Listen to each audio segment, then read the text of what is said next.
J'ai été footballeur professionnel pendant 15 ans, sans jamais jouer un seul match. Monsieur, madame, asseyez-vous. Tu m'appelles Carlos Kaiser, et je suis le plus gros escroc de l'histoire du football. Brésil. Fin des années 80. Ici, le football, c'est pas un sport. C'est une religion. Tout le monde veut être Pelé, Romario, Bebeto, moi aussi. Je les voyais tous les week-ends en boîte de nuit. Ils avaient tout. Le style, la gloire, les femmes. C'est cette vie que je voulais. Le problème, c'est qu'au foot, j'étais nul. Mais j'avais un don.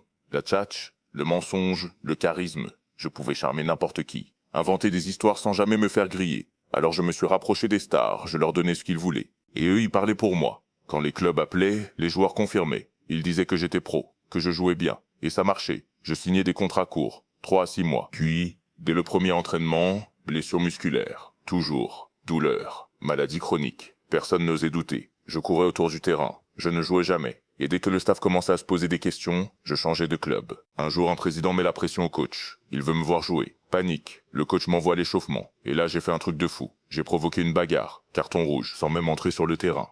Dans le vestiaire, j'ai retourné le cerveau du président. Je lui ai dit qu'il était comme un père pour moi. Que je ne pouvais pas accepter qu'on insulte le club. Ou le coach. Il a pleuré. Au lieu de me virer, il m'a prolongé. J'étais pas un joueur, j'étais un illusionniste. Avec le temps, les journalistes sont devenus curieux. L'un d'eux, Carlos Ortiz, a enquêté pendant des années. Il a fini par révéler la vérité. Moi, j'ai souri.